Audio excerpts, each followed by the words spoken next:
내 지인이 많이 봤어.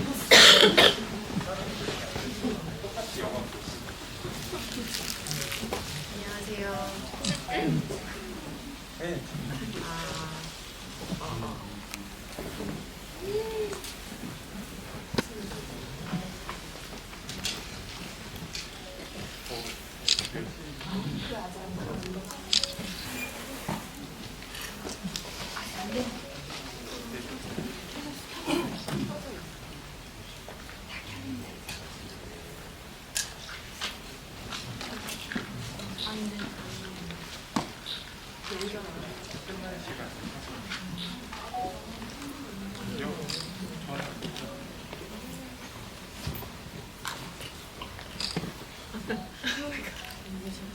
마이크가 지금 안 되는 것 같아요.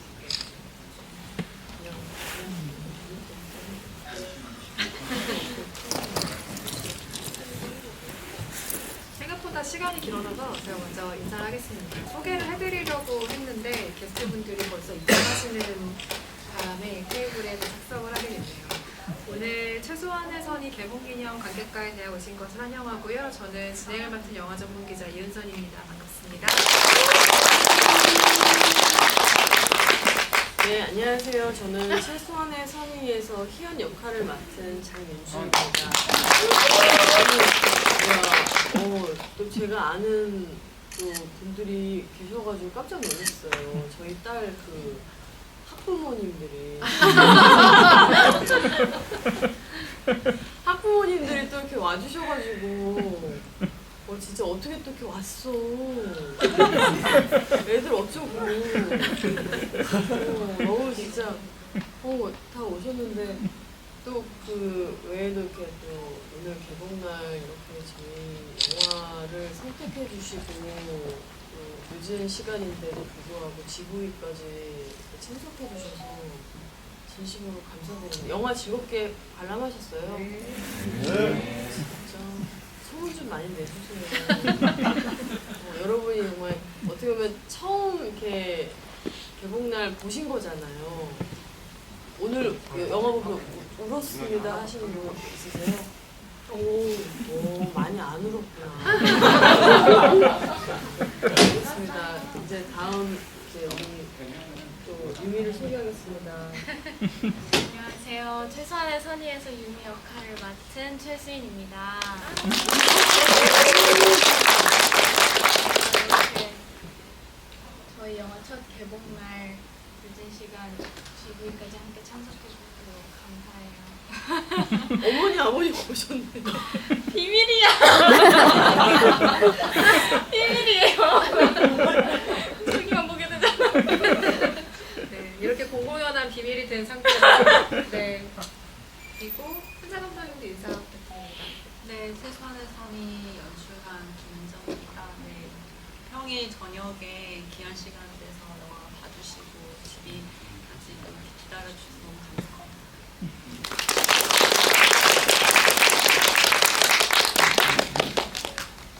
아직도 마이크가 나오지 않는 관계로 나올 때까지는 일단 이런 식으로 진행을 좀 해야 될 것 같아요. 최소한의 선이 보고 나서 지금 어떤 마음으로 각자 생각을 굴리고 계실지 저도 궁금하고요. 원래 저희가 오픈 카카오 채팅방으로 오늘 질문을 받기 때문에 뒤에 스크린이 뜨면은 QR코드가 같이 나올 거거든요. 그래서 QR코드를 촬영하시면 오늘의 오픈 카카오 채팅방으로 입장을 하실 수가 있습니다. 들어오셔서 오늘 영화 보시면서 궁금하셨던 것들, 그리고 여기 오신 게스트분들과 같이 이야기 나누고 싶으신 점들 남겨주시면 제가 오늘 중간에 참고하면서 같이 이야기를 풀어가려고 하고요. QR코드가 언제 뜰까요? 그래서 제가 다시 한번 말씀을 드리겠습니다. 만약에 안 된다고 하면 그냥 이렇게 같이 이야기 나누는 자리로 진행을 또 하도록 하겠습니다.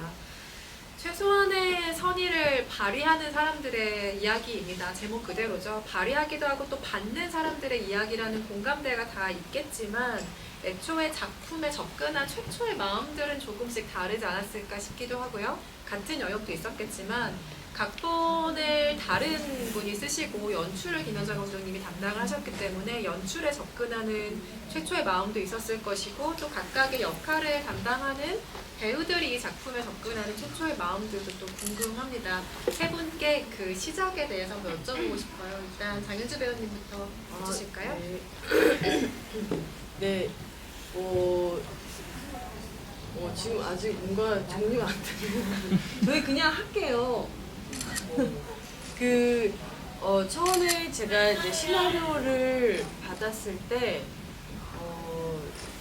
저는 되게 재밌게 봤어요.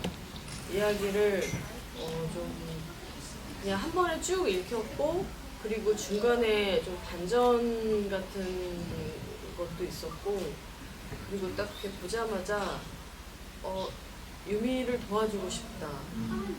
도와주고 싶은 마음이 제일 먼저 들었고요.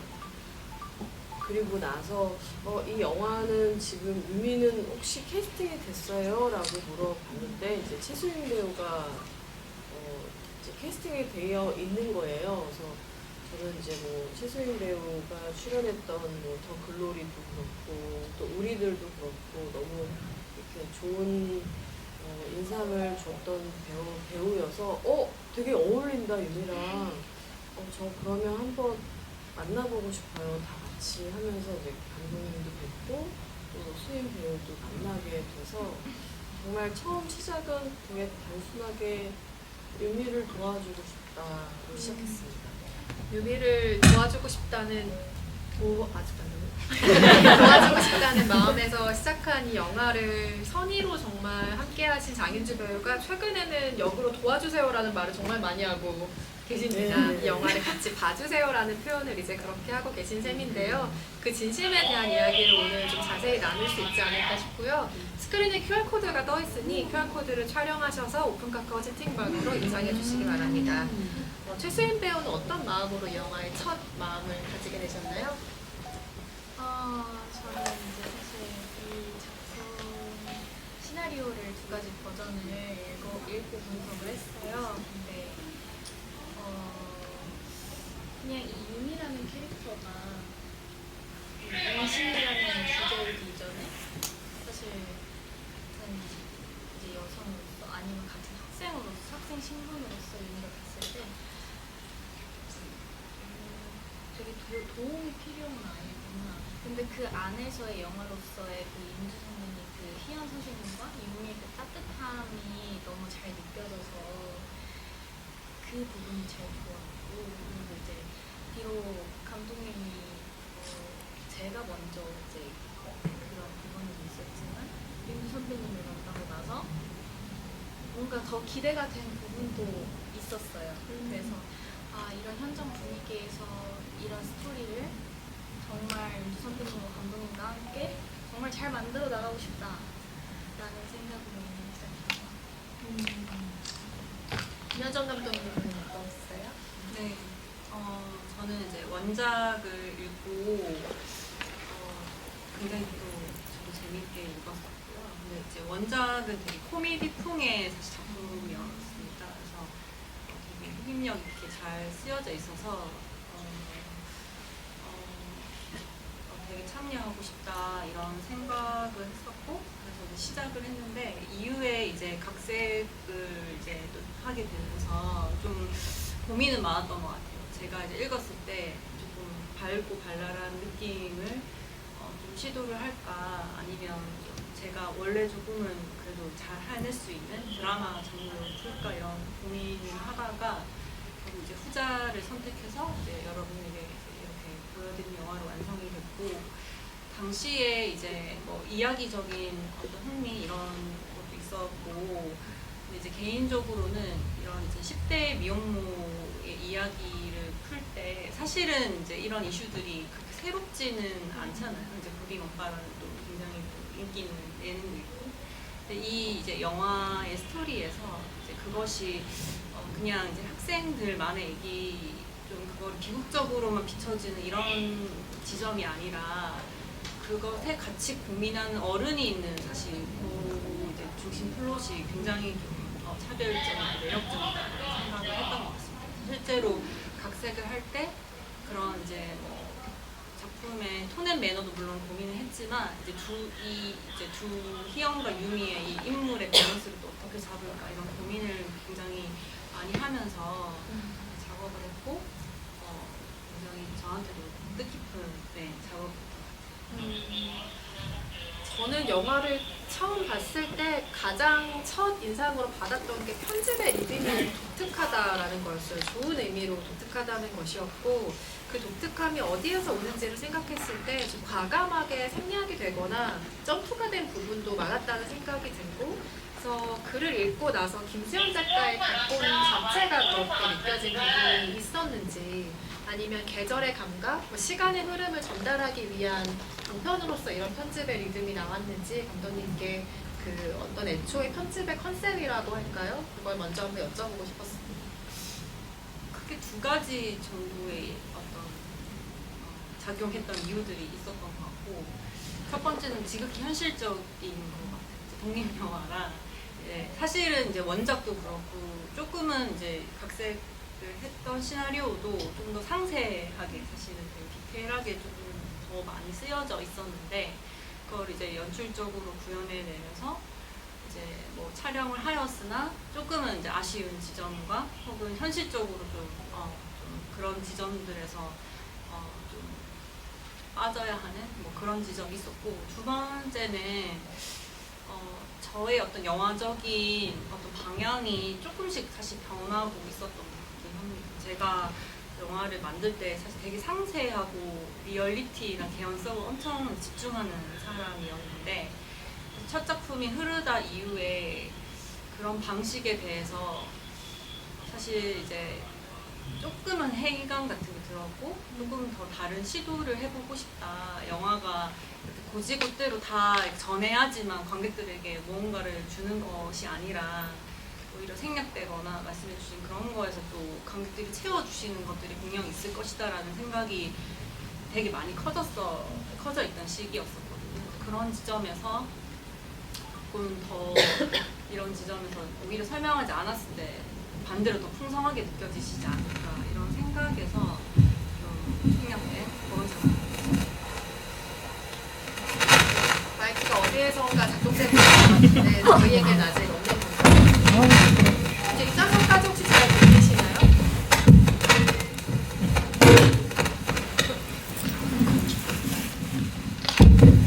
드디어 저희가 조용하게 말해도 크게 전달되는 마이크가 전달되었습니다.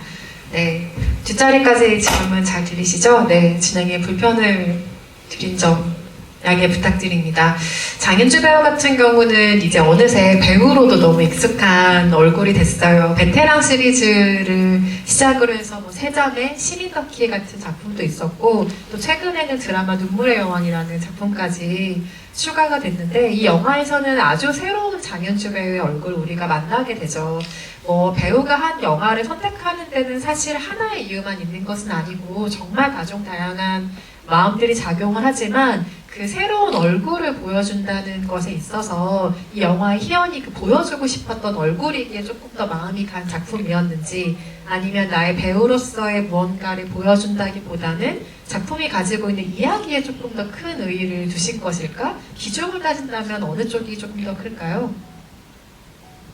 되게 어려운 질문이에요. 왜냐하면 두 가지가 뭐 다 있기 때문인데 사실 지금도 그래요. 그냥 제가 어떻게 보면 되게 뒤늦게 이제 연기를 하게 된 거잖아요. 이제 베테랑 같은 경우에는 뭐 연기를 해봐야겠다라기보다 되게 재밌는 즐거운 프로젝트, 어떤 되게 큰 이벤트라고 생각을 하면서 시작을 했던 거고, 그리고 나서 두 번째 필모인 세자매까지 사실 6년이라는 시간이 제 안에 계속 무릎으로 있었거든요. 왜냐면 계속 신기하게도 제가 10대 때부터 영화, 드라마 계속 콜이 있기는 했었어요. 그냥 제가 좀 개성 있잖아요. 그래서 그랬던 것 같아요. 그래서 그런 게 있었고 또 대학도 영화를 전공했음에도 그때는 이제 패션에 완전히 미쳐 있을 때여서 그 모든 어떤 폴들을 다 고사만 하다가 그러다가 이제 베테랑 시리즈에서 데뷔를 하고 그리고 나서 또 미스봉과 같은 그런 캐릭터들의 시나리오를 계속 또 받았었는데 그냥 뭐 재밌겠다로 시작을 하지는 못하겠더라고요. 두 번째부터는. 너 정말 연기 앞으로 할 거야? 이 질문을 한 6년을 저 스스로한테 했어요. 그래서 저도 되게 여러 가지를 도전하는 것 같지만 되게 신중하게도 딱 꽂히지 않으면 안 하거든요. 근데 그 꽂히기까지가 좀 시간도 걸리고 되게 많은 좀 시간이 필요한 사람이어서 6년 동안 들어왔었을 때는 확신이 없었기 때문에 안 해오다가 그러다가 세자매라는 작품을 되게 어렵게 정말 어렵게 하게 되고 또 세자매를 했을 때가 제가 이제 40살이 되던 해였거든요. 아이도 낳고 결혼도 했고 뭔가 제가 살아가면서 많은 것들이 이제 정해진 거죠. 남편도 정해지고 아이도 정해지고 그 부록의 나이에 그 연기를 세자매를 하고 나서 딱 그 세자매가 딱 끝났을 때 연기 앞으로 계속 해봐도 되겠는데? 라는 생각을 솔직히 하게 됐어요. 그러니까 나 잘하는 데가 아니라 좀 깡이 생겼다고 해야 되나? 체력은 뭐 20대처럼 막 날고 뛸 수 없는 체력이죠. 근데 그러면서 그 이후에 들어왔던 신인덕기도 촬영을 하고 바로 이어서 송강호 선배랑 이번에 개봉한 1승이란 영화도 찍고 그러면서 무릎이 또 삐끗해서 고생을 엄청 많이 하기도 했고 종이의 집이라는 시리즈도 찍었고 이제 그러면서 뭐 눈물의 여왕 계속 이어서 이제 작업을 하게 된 거죠. 근데 사실 이제 이런 그 최소한의 선의 같은 영화 같은 경우에는 많은 분들이 되게 항상 이렇게 활발하고 되게 통통 튀고 뭐 쉽게 얘기해서 약간 푼수대기 같은 그런 캐릭터들을 계속 보여줬죠. 뭐 연기뿐만이 아니라 어떤 예능에서도 그렇고. 근데 어떻게 사람이 그 모습만 있겠습니까? 어떤 한 인간이 얼마나 다양하고 복잡해요. 저 역시도 어떻게 보면 제가 그 해왔던 음악적인 감성은 되게 멜랑콜리하고 되게 또 감성적이거든요. 그래서 그런 부분들을 이미 제 안에 가지고 있었고, 그래서 이 작품을 선택함에 있어서도 사실은 제가 좋아하는 스타일의 영화이기도 해요. 저는 드라마를 되게 중요하게 생각하고 약간 여백이 있는 영화들을 좋아해요. 너무 꽉꽉 채워진 그런 거를 그렇게 선호하진 않아요. 제 취향은. 근데 일단은 지금 그 질문을 해주셨듯이 뭐 기존에 제가 가지고 있었던 그리고 사람들에게 많이 노출했던 어떤 그런 이미지에 대한 그런 부분에 좀 저도 피로감이 좀 있었고 좀 새로움을 나도 해보고 싶고 할 수 있는데 라는 생각도 가지고 있었고 근데 무엇보다 일단은 저는 어떻게 보면 이야기가 좋았기 때문에 이 작품을 선택을 하는 거에 더 점수를 주지 않았나. 어떻게 보면 뭐 이미지를 좀 바꿔보기 위해서라면 작품으로 이렇게 할 수도 있겠지만 또 다른 또 방법이 있었겠죠. 아니면 아예 뭐 쉴 수도 있고. 근데 저는 일단은 만약에 두 가지 중에서 하나를 택해야 된다면 저는 이야기였던 것 같아요. 네. 얘기가 너무 길었다. 어떻게 얘기하냐면 간직을 했네요, 제가. 좋은 이야기, 필요한 얘기였어요. 듣고 싶었던 이야기이기도 하고요.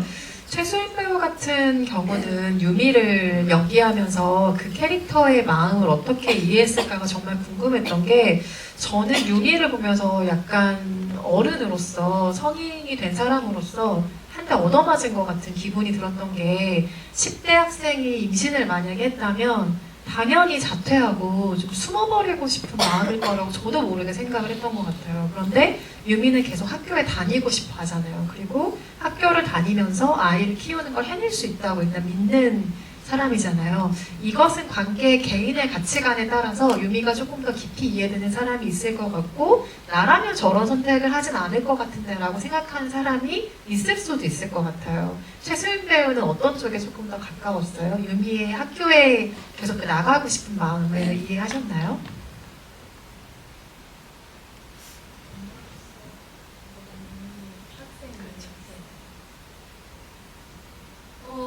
사실 저는 저는 너무 이해가 됐고 사실 유미는 엄마이기 전에 학생이고 그리고 이제 유미가 선생님한테 왜 저는 원래 다니던 학교 못 가요? 왜 그런 학교 가야 돼요? 라고 하는 이유도 유미에게 아이가 있다고 해서 유미는 학생이 아닌 게 아니잖아요. 그래서 유미의 입장에서는 정말 유미는 다른 또래 친구들과 같은 상황 속에서 같은 학생 신분으로 살아가고 싶은 아이구나 라는 생각이 들었고 그것만 따져서 생각했을 때는 저는 유미의 입장이 충분히 너무 이해가 갔어요. 항상 그 청소년이 주인공인 영화를 보면 그들의 문제임에도 불구하고 어른들이 중요한 일을 결정해버리는 경우가 아주 많죠. 그래서 그 행위의 주체, 그러니까 그 모든 상황의 가장 중심에 놓여야 될 청소년의 결정이라던가 마음은 항상 뒤로 밀리기에 마련인데 그 마음을 좀 들여다보는 것 같은 영화라서 한때 얻어맞았다는 표현을 썼지만 아주 생각의 전환이 저 역시 됐던 것 같고요. 저도 궁금했고 채팅방에도 많은 질문을 주신 것이 아무래도 경험해보지 않은 세계를 몸으로 체화하는 것이 아무리 연기라지만 임신과 출산, 육아 같은 경우는 이게 단순히 감정적인 영역을 떠나서 신체적인 무언가가 수반되어야 되는 연기잖아요. 그 시간을 연기로 겪어본 마음은 어땠어요? 너무 어려웠죠, 일단. 네, 사실 처음에는 조금 이 작품과 스토리가 너무 좋아서 너무 하고 싶다, 할 수 있다는 의지를 가지고 시작을 하긴 했지만 처음 시작했을 때는 사실 두려움이 없다고 하면은 거짓말이기는 하는 것 같아요. 근데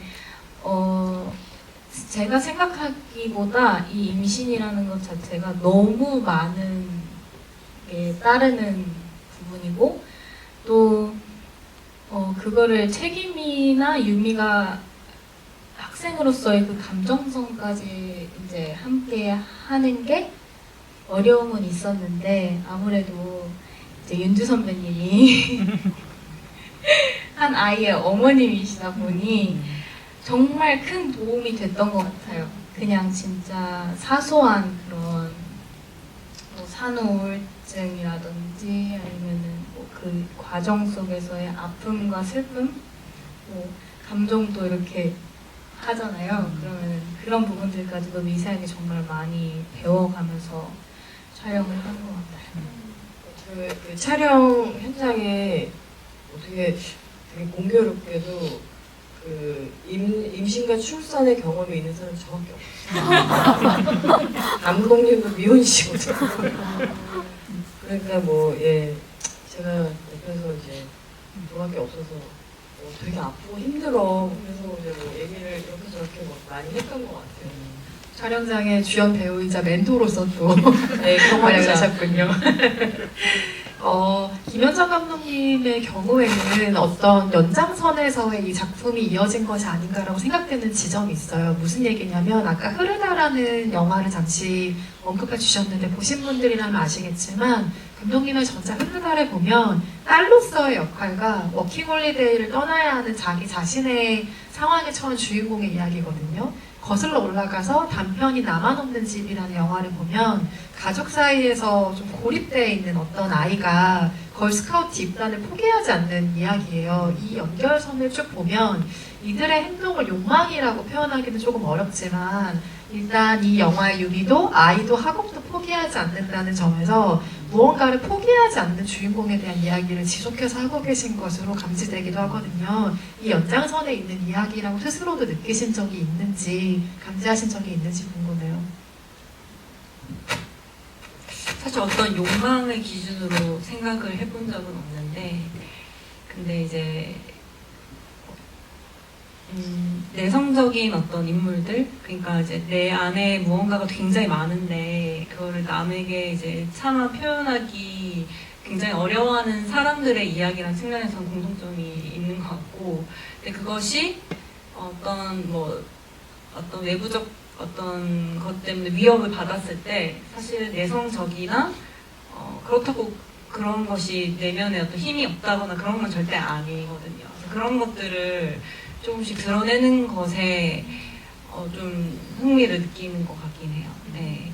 그리고 특별히 또 세수한의 선의는 이게 이제 그 전은 어떻게 보면 혼자 조금 더 고군분투하는 이야기였다면 이제 그것을 조금 알아봐주고 조금 손을 내밀어 준다는 측면에서는 저는 제가 사실은 쓸 수 없는 원작이라고도 생각은 들거든요. 네, 그런 측면에서 어떻게 보면 저의 그 당시의 화두였던 것 같기도 해요. 이제 조금 혼자서 내면에 계속 삭히고 고군분투하는 인물에서 조금 더 나아가고 싶다라는 생각을 사실 항상 했었는데, 그런 측면에서 이 얘기가 조금 더 확장되고 개인적으로 이 서사 안에서 인물들이 내심 좀 부럽기도 했던 것 같아요. 그래서 되게 흥미를 갖고 참여를 했습니다. 그런 점에서 또 이 작품 이후의 세계가 어떤 식으로 넓어질지를 기대하면서 볼 수 있을 것 같기도 하고요. 희연은 사실 처음에는 유미의 자태를 좀 조명하는 인물이기도 하잖아요. 그러다가 재입학 허가를 받기 위해 누구보다 이제 애쓰는 어른이 되는데, 영화 안에서 관객들이 캐치할 만한 분기점들이 분명히 있는 것 같아요. 예를 들면 남편과 식사 자리가 어떤 찌른이 됐을 수도 있겠죠. 부도덕이란 단어에 윤리 선생님인데 어떻게 윤리 선생님한테 부도덕이란 단어를 쓸까? 그렇죠. 그게 계기였을 수도 있고, 혹은 급식실 동영상이 계기가 됐을 수도 있죠. 아니면 본인이 임신을 한 것이 계기가 됐을 수도 있을 텐데, 장윤주 배우님은 희연의 그 모든 상황 중에 어떤 것이 가장 강력한 계기가 됐을 거라고 생각하세요? 저는 반대로 그 희연 선생님의 변화된 어떤 시점은 언제라고 생각하세요? 네? 급식실? 임신. 그러니까 지금 급식실 임신 나왔잖아요. 근데 제가 이제 감독님이랑도 되게 많이 얘기했던 게, 아니 이 여자가 이렇게 이 여자라고 표현했어요. 이 사람이라고 할게요. 아니 이 사람이 이렇게 회의실까지 가서 어느 부분에서 지금 이렇게 웃음이 아니 되게 영화 되게 이미지 변신했는데 말할 때는 이렇게 이렇게 웃고 있으니까 참. 네. 저는 되게 많지만 그 감독님이랑 계속 이 사람이 그렇게 회의실에서 싸우기까지의 그 힘이 생기려면 변화하는 과정 속에 왜 이렇게까지 해야 되는지가 나는 좀 더 있었으면 좋겠다. 그러니까 이 선생님의 서사가 좀 한번 나온다든지 결핍이 뭐 하나 노출이 된다든지, 막 제가 막 그런 얘기를, 엄마가 없나? 엄마가 없었을까? 뭐 이런 얘기까지 했어요. 그래 우리 엄마 그냥 흐르다의 연장선으로 없는 걸로 하자. 전작에서의 이제 그 감독님의 영화를 저도 봤기 때문에, 그래서 막 그런 이야기도 했지만 감독님이 저는 오히려 그런 것들이 영화를 더 촌스럽게 만들었다고 생각한다고. 그래서 제가 이제 그 얘기를 들으니까 저도 촌스러운 거 참을 수가 없거든요. 그래서 되게 많이 그 부분들을 고민을 했는데, 그러면 어쩔 수 없이 절대적으로 이 여자가 변화됐던 시기는 저는 임신이라고 생각해요. 그래서 저희가 이제 그런 얘기도 했어요. 그렇게 어머니가 된다. 그러니까 좀 이런 버전처럼 느껴져요. 뭐 그런 얘기도 했지만, 딱 임신을 되게 원했고 어떻게 보면 또 한 여자로서 강요되어지는 부분도 분명히 있었을 테고 그렇게 기다렸던 임신을 했는데 생각했던 것보다 기쁘지 않고 두렵고 싫고 감당이 안 될 것 같고 그냥 나는 지금 나 혼자도 벅차고 그래서 임신 소식을 남편한테 그렇게 기쁘게 전하지도 않았잖아요. 남편도 그걸로 막 우리 아내 최고 막 이렇게 끌어안아 주지도 않았고 되게 몸이 건조하게 토닥토닥으로 끝나고 나서 바로 이제 제가 혼자 밥을 먹으면서 울죠. 근데 그거는 그냥 이 여자가 그동안에 그 임신에 대한 스트레스도 분명히 있었을 거고 그냥 왜 나라는 사람은 이렇게 기뻐해야 되는 순간에도 기쁘지 않고 왜 이 모양이지 하면서 그러면서 그때부터 조금씩 유미라는 친구 되게 힘들었겠다. 나는 결혼도 하고 아이를 낳는 거가 어떻게 보면 당연한 사람인데도 이렇게 두려운데 유미 되게 힘들었겠다 하면서 그때부터 조금씩 내가 아닌 내가 쳐냈던 그 친구의 입장을 생각하게 되고 그러면서 사실 되게 크게 이 사람이 유미를 돕기까지의 변화는 아마 유미가 찾아오지 않았으면 그렇게 끝까지 싸우지 않았을 것 같아요. 근데 가장 큰 변화는 유미가 집으로 찾아왔을 때. 그러니까 먼저 손을 내밀 수 있는 사람은 아니었던 것 같아요. 저는. 근데 유미가 반대로 도와주세요. 선생님, 저 도와주세요. 딱 그때 이 여자에게 유미가 완전히 들어오지 않았나. 저는 임신과 유미가 찾아왔던 순간이라고 생각합니다. 네. 근데 저 오늘 정말 신기하게 저희 그 이사 그 학부모님들이 오셨는데 다산의 상징인 어머니가 오셨어요. 아이가 4명이세요. 정말 제이 엄마 많이 울었지? 네. 갑자기 제이 어머님이 아이가 4명이라는 사실까지 저희가 알게 되었는데요. 아까 제가 언급했던 남편이 그 부도덕을 언급하는 장면에 대해서 채팅방에 똑같이 언급해주신 분이 계세요. 그 대사가 기억에 남는다고 하시면서 남편은 무심하게 뱉었을 수도 있지만 이런 작은 관심, 조금은 교과서적이지만 이런 시선이 사람과 사회를 바꾸게 한다고 생각합니다. 기억에 남는 장면입니다. 라는 평을 남겨주셨고요. 결국 이 모든 여정의 끝에 평가위원회가 열리죠. 그리고 거기서 결국엔 반대표가 더 많이 나옵니다. 하지만 의미 있는 결과로 그것이 생각이 되는 것은 시도는 한 거니까요. 그리고 결국 어른들이 틀렸다는 것을 증명하는 자리이기도 하죠. 동급생들은 어른들의 예상과는 달리 유미가 함께 학교를 다닌다는 것에 대해서 부정적인 의미를 주지 않았으니까요. 그래서 이 평가위원회 장면을 보는 이제 어른 관객의 시선, 또 청소년 관객의 시선, 또 각자의 입장과 상황과 나이대에 따라서 그 장면을 소화하는 각자의 마음이 좀 다를 것 같은데요. 그나마 그 학생과 가장 가까운 나이대, 이 학생은 아니고 이제 성인이 됐지만 최수연 배우는 그 관객의 한 사람으로서 본인이 출연하지 않은 그 장면을 본 소감은 어땠어요? 굉장히 궁금한 지점이었습니다. 이제 저는 학생의 신분으로서 유미를 바라볼 수밖에 없었고 쭉 그 입장을 유미의 입장만 생각하고 지켜봐 왔는데 사실 그 촬영 현장도 어땠는지도 전 잘 몰랐는데 이제 영화상에서 보니까 이렇게 같은 학교 선생님들인데도 그리고 또 어른들인데도 이렇게 입장의 차이가 다 다르구나.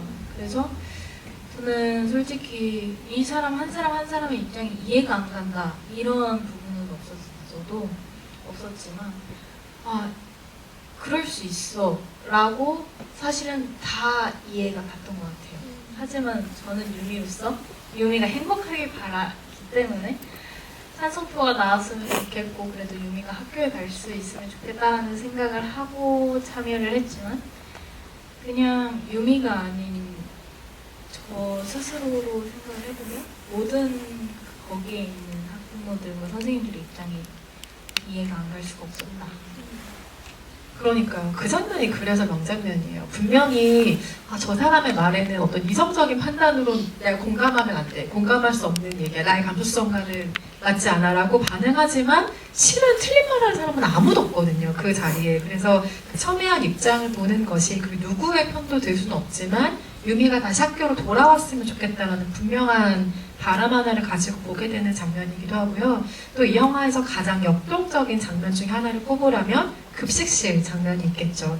각각의 목표가 세 분께 다르게 있었을 것 같아요. 이를테면 연출가에게는 그 장면을 타협하고 싶지 않은 서로의 어떤 마음을 보여주고 싶다는 목표가 예를 들면 있었다거나 인물들에게도 여기는 물러서면 안 되는 어떤 딱 마지노선 같은 느낌이 있었을 것 같거든요.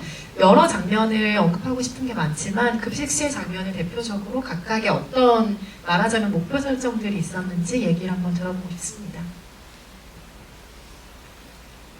저는 희연의 감정 수위가 사실 굉장히 고민됐던 장면이었어요. 이제 유미야 너무 사실 되게 억울하고 원망스러운 마음이 되게 가득 있었기 때문에 그거를 마음껏 사실 표현해도 이제 누구 하나 다 아마 동의를 하셨을 것 같은데 희연은 사실은 이제 마음이 그때 딱 양가적 마음이 본인도 가지고 있었을 것 같거든요. 선생으로서 이제 되게 조금 뭔가 좀 제대로 잡아줘야 하면서 사실은 또 유미의 마음을 이해하지 못하는 것은 아니기 때문에 그런 수위에 대한 것들이 좀 많이 어려웠던 것 같아요. 네. 그래서 이제 되게 뭐 몇 안 되는 그러니까 대사가 많은 시는 사실은 아니고 거의 몸으로 많이 쓰는 이제 그런 장면인데 몇 안 되는 그런 대사도 실제 편집 조금은 더 빼긴 했었거든요. 네. 뒤돌아 보셨을 때나 조금 그런 것들이 좀 지나치지도 않고 부족하지도 않게끔 그런 지점에서 좀 고민을 많이 했던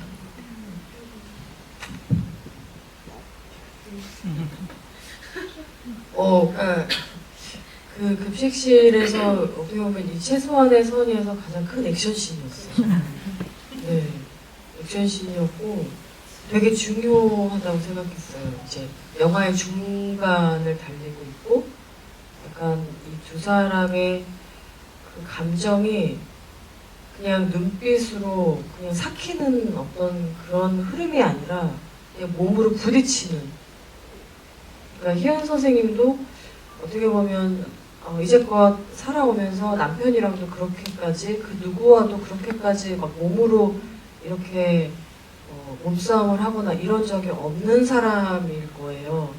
근데 유미한테 그렇게까지 행동을 하는 감독님이 얘기하는 어떤 감정의 표현의 수위가 되게 중요했고 그리고 저희가 이제 이게 좀 힘이 실리려면 원신 원컷으로 가야 된다. 저는 원신 원컷 좋아하거든요. 네. 왜냐하면 저는 어떤 생각이었냐면 그 원신 원컷 저희가 한 6테이크 정도 갔거든요. 그 장면만.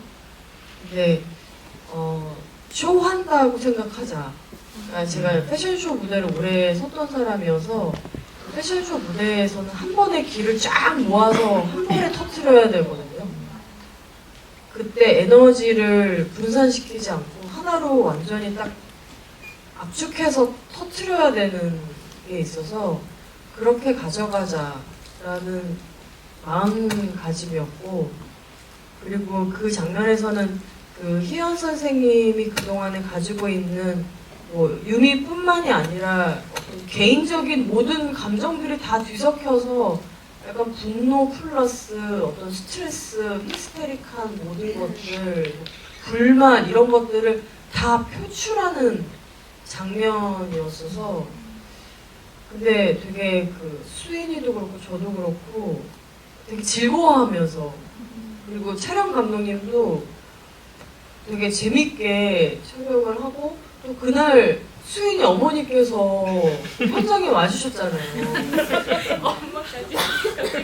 아니 근데 나는 그래서 나는 그 장면이 되게 잘 나왔다고 생각하거든요. 예, 어머니가 저를 이러고 노래했어요. 아무리 연기라지만 왜 그랬어? 아무리 연기라지만 우리 딸 얼마나 어떻게 하나 보자. 약간 어머니가 보고 계셔가지고 제가 더 진짜 힘을 얻고서 정말 수인이랑 손과 발이 착착착 맞아서 우리가 찍고서 좋았어 막 이러면서 환호했던, 그러니까 저희가 고민이 되게 많았던 씬이 몇 개 있어요. 유미가 찾아왔을 때 집으로 그 장면도 되게 어려웠고, 또 어려웠던 게 주차장에서 갑작스러운 충동을 사고가 왜 일어나야 되며 그건 무엇을 의미하며 사실 거기에 대해서가 되게 많았었거든요. 근데 새 테이크밖에 갈 수 없었고 너무 이제 늦은 새벽이었고 다들 지쳐 있었고 너무 더운 여름에 그 주차장에서. 근데 그 두 번을 대사를 했었는데 한 번은 제가 그 대사가 도저히 안 나오는 거예요. 그래서 그냥 울어버렸는데 이제 그게 영화에 담겼던 장면이고, 근데 그 급식실은 진짜 재밌게 촬영을 했습니다. 액션 배우니까. 네. 사실 저 같은 경우는 이제 급식실에서 싸우기 전에 아빠랑 크게 몸싸움이라기보다는 많이 크게 혼나고, 이제 유미 입장에서는 정말 내 편이 없고 그렇다고 아이는 포기할 수 없고 해서 당연히 학생 신분에서 가도 되는 학교를 간 건데 왜 문제가 되는 거지? 라는 마음이 있을 거라고 생각을 했고, 어른들은 심지어 가족이라는 내 아빠는 집에서 쫓아내고 내가 잘못을 한 건 알지만 이런 많은 복합적인 감정이 섞이면서 이제 그런 감정이 급식실에서 터져서 이제 선생님과의 몸싸움까지 번지지 않았나라는 생각이 들었고, 저도 마찬가지로 정말 그 씬을 사실 저희가 촬영하기 전부터 미팅을 하면서부터 딱 만나고 연습을 하고 시나리오를 받자마자 첫 마디가 그거였어요. 우리 급식실 씬 어떻게 해? 정말 그 정도로 너무 긴장을 했던 씬인데, 저도 영주 선배님이랑 비슷하게 정말 이거를 계속 힘을 뺄 수는 없으니까 최대한 한 컷 한 컷 열심히 모든 길을 다 해보자 라고 생각을 해서 정말 마지막 부분에는 손과 발이 척척 너무 잘 맞아서 마음에 들게 촬영했던 그런 중요한 장면이었습니다. 힘이 세더라고요. 아니 그 장면을 보면서 배우니까 당연히 캐릭터에 몰입하는 게 너무 당연하지만 유미에 진짜 너무나 몰입하고 있구나라고 생각했던 게 엄마로서 넘어지더라고요. 그러니까 그 장면에서 임신을 하고 있는 캐릭터로서의 정확한 동작들이 보일 때 이 배우가 너무 몸싸움은 사실 흐트러지는 동작들이 많아서 캐릭터를 잠시 잊어도 사실 관객들이 유야무야 넘어갈 수 있는 장면인데 최수연 배우가 정말 디테일하게 연기해내고 있구나라는 생각을 했었고요. 채팅방에 희연의 신혼집 벽에 곰팡이에 대해서 질문을 주신 분들이 계신데, 신혼집 벽에 곰팡이가 핀 걸 발견하는 이 희연의 모습이 인상적입니다. 희연이 바라는 안정적인 분위기 속에 오게티 같은 유미가 거슬리기 시작한 점을 비유적으로 표현하셨다고 생각을 했습니다. 만약 스토리 뒷부분의 내용을 더 담을 수 있었다면 희연은 나중에 찢어버린 벽지를 다시 붙였을까요? 라는 질문을 주셨어요. 네, 감독님이 먼저 답변해 주실까요? 네, 그래야 하지 않을까. 어쨌든 네, 너무 잘 봐주셨고 내면을 외면화시킨 그 장면이었고요. 네.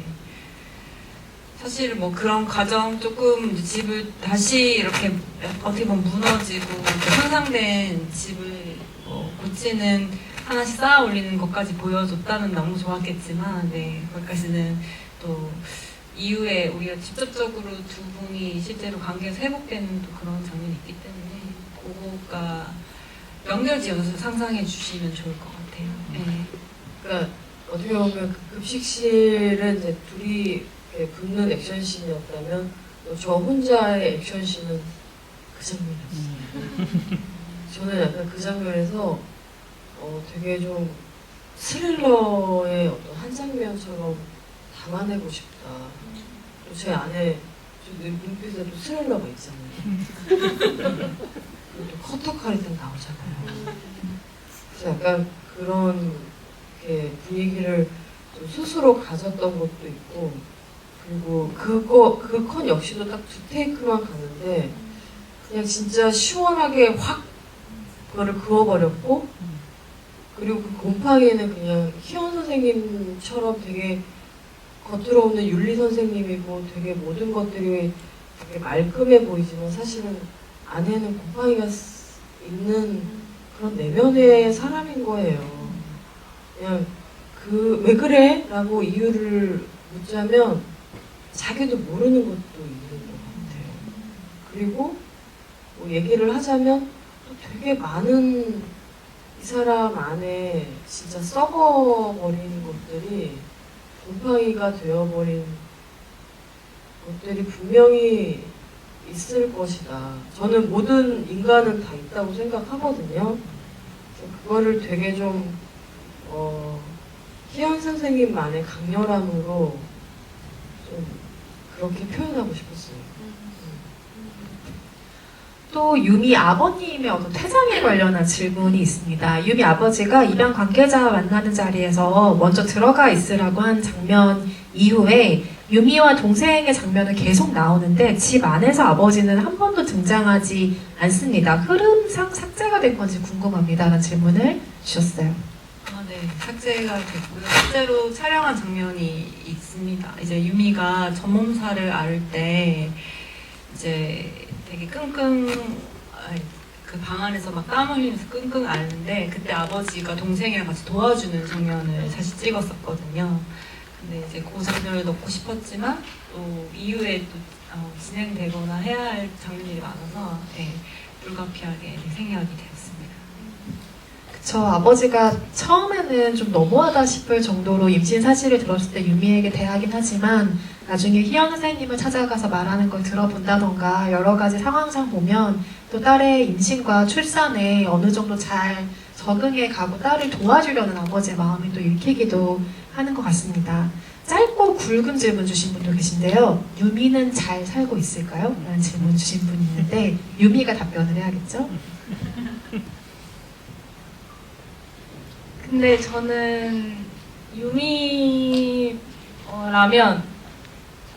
정말 이 풍파가 없을 수 없겠지만 이제는 유미 곁에는 좋은 어른이 생겼고 그리고 유미의 그 정말 해내야겠다 이건 난 포기 못한다 하는 그 의지를 보면 정말 잘 이겨내면서 살 것 같다는 생각이 들었어요. 저는 이제 그 마지막 장면에 제가 유미의 아이를 안고 입학식을 가잖아요. 그래서 공동 육아를 하겠거든요. 선생님 뭐 이제 육아휴직 중이었을 거고 아이 둘을 케어하고 있었겠구나 그런 생각을 하기도 했습니다.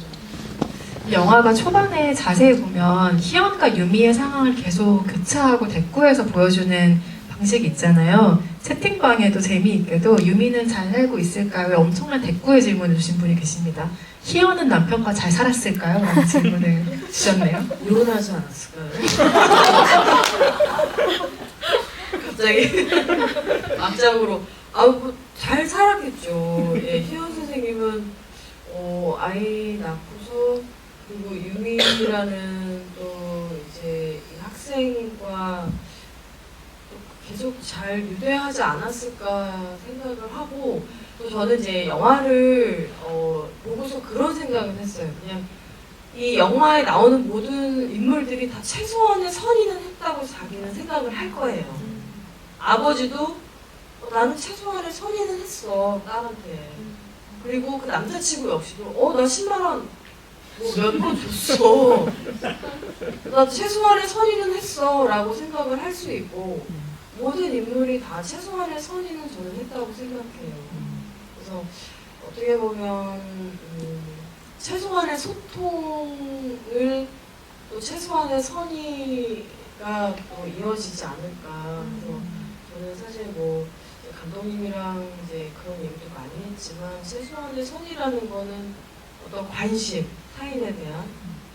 근데 그 관심이 저는 소통 되어져야 되고 또 거기에서 더 정말 나아가는 거는 도움의 손길까지 이어지는 과정인 것 같아요. 근데 그냥 인물들이 다 최소한의 소통과 최소한의 선의는 다 하고 있었다.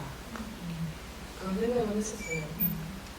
유미의 장면에 대해 질문 주신 분도 계신데요. 유미는 임신이 참 당혹스러웠을 텐데 이 위기를 잘 받아들이는 캐릭터라는 점이 멋졌습니다. 그리고 유미가 이혼한 엄마를 찾아가서 현재 남편의 아이들은 속 안 썩이냐는 질문이 뭐랄까 인생에서 고뇌가 있다는 걸 인정하는 장면으로 느껴졌습니다라는 감상 남겨주셨는데 유미를 연기한 최수연 배우는 그 장면을 찍을 때 마음이 어땠는지 첨언을 해주실 수 있을까요? 사실 저는 그 작품이 제일 마음이 많이 아팠어요. 왜냐면 유미도 비록 엄마가 됐지만 지금 유미에게는 또 엄마가 필요한 딸이고 그러다 보니까 정말 착한 딸이 되고 싶은데 엄마 속 안 썩이는 딸이 되고 싶은데 내 옆에는 엄마는 있지만 그래도 진짜 도움을 바로 청할 수 있는 그런 가족이나 어른은 그때 당시엔 없다고 느꼈고 그러다 보니 그러면 엄마가 생각하는 진짜 엄마의 자식들은 속을 안 썩히나? 이런. 저도 그 장면이 그 시나리오 볼 때도 제일 좀 마음이 아팠고 그리고 그 영화를 직접 봤을 때도 그 장면에서 되게 마음이 아팠어요. 저도 그랬어요. 그리고 아까 사실 구체적으로 조금 더 마음이 아팠던 건 그 자리에서 엄마가 해줄 수 있는 게 사실 뭐가 없기는 한데 그래도 엄마가 해준다는 게 지갑에서 돈 꺼내주는 거잖아요. 그리고 남자친구도 물론 자기 안에 최소한의 선의를 발휘했습니다만 해주는 게 돈 주는 거란 말이에요. 뭐 학원 안 가서 학원비 주는 거, 봉투에 15만 원 넣어서 주는 거. 근데 필요한 것이긴 하지만 유미가 가장 절실하게 그때 필요했던 게 이렇게 돈을 받는 것이었을까? 이런 생각들을 하면 마음이 좀 아파지는 장면들이기도 했던 것 같아요. 영화의 엔딩곡을 귀 기울여 들으셨다면 장윤주 배우의 목소리를 들으셨을 텐데요. 오늘 그 마음들이 모여라는 엔딩곡이 음원 사이트에 발매가 됐습니다. 그래서 오늘 집에 가시는 길에 한 번씩 그 음악을 들으시는 것도 이 영화의 감흥을 증폭시키는 일이 될 것 같은데요. 연기를 할 때와, 그러니까 희연을 연기할 때와 같은 마음의 연장선으로 그 노래를 부르셨어요? 아니면 조금은 다른 마음으로 부르셨어요? 처음에 이제 그 노래를 참여를 할 수 있냐는 이제 제안을 받았을 때는 영화 촬영이 끝난 이후였어서 거의 한 이제 뭐 한 7, 8개월 지난 후였어서 나는 좋다 해서 그 녹음실에서 이제 그 이민희 음악 감독님이랑 같이 이제 음악에 대해서 듣고서 노래를 부르는데 제가 이제 뭐 편하게 이렇게 불렀는데 저한테 방금 너무 유미 같았어요 뭐 이러는 거예요. 무슨 소리예요?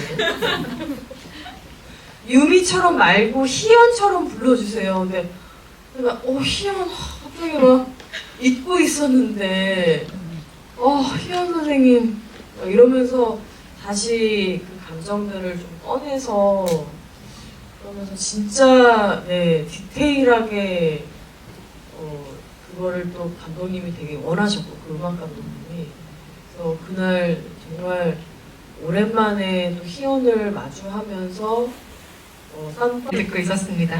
더 친해질 수 있는 장윤주 배우님이면 보내드려야겠습니다. 저희 시간을 마무리할 때가 돼서요. 너무 아쉽지만 끝인사 한 말씀씩 전해주시고 자리를 마무리해야겠습니다. 네. 아니 영화 진짜 어떻게 보셨어요? 저희 다시 시작하는 거예요? 아니, 그게 아니고 그냥 너무 솔직한 평을 너무 듣고 싶어서 어떻게 보셨어요? 슬펐어요. 또 어떠셨어요? 묵직하게 잡았어요. 묵직하게. 그리고 또 어떻게 보셨나요? 감동받았어요. 네? 현실적이라 감동받았어요. 아 현실적이어서 감동적이고.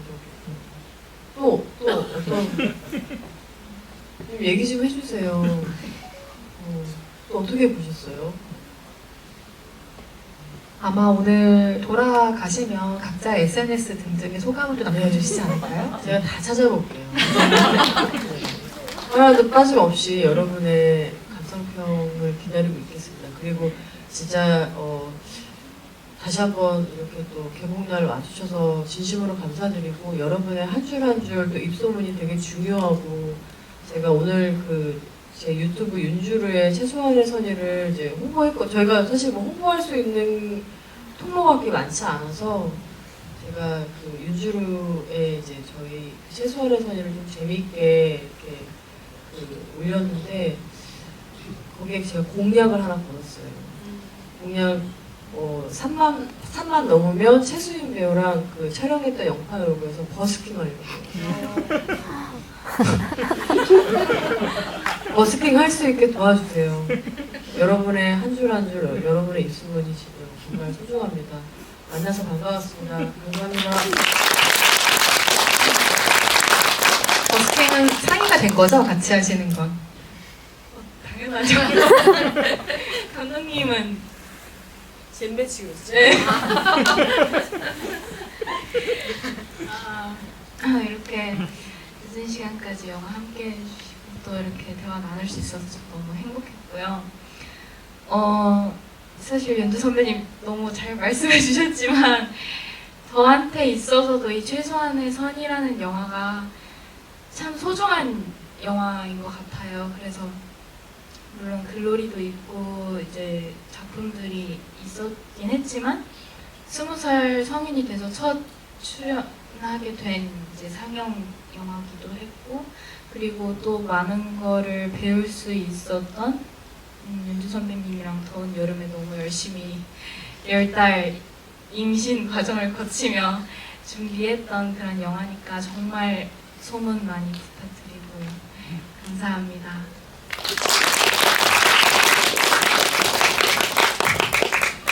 저는 이 영화를 시작할 때 이제 영화의 주제 의식이 새삼스럽게 되게 필요하다, 신선하다 이런 생각을 했던 것 같아요. 타인을 이제 돕는다는 거 사실 되게 진부할 수도 있잖아요. 근데 그런 거 어느샌가 너무 잊고 살았다는 생각이 문득 들더라고요. 그래서 영화도 영화지만 이제 영화를 보신 분들에게 각자 마음속에 떠올리는 어떤 또 사람들이 있을 거라 생각하고 영화를 좀 이어서 그런 것까지 조금 생각해 볼 수 있는 시간이었길 너무너무 바랍니다. 네, 영화 봐주셔서 너무 감사합니다. 오늘 개봉한 최소한의 선이 재미있게 그리고 의미깊게 잘 보셨다면 주변에 좋은 입소문도 많이 부탁드리겠습니다. 저희 버스킹하는 거 꼭 봐야죠. 주변에 좋은 소문 부탁드리겠습니다. 조심히 안녕히 돌아가세요. 감사합니다.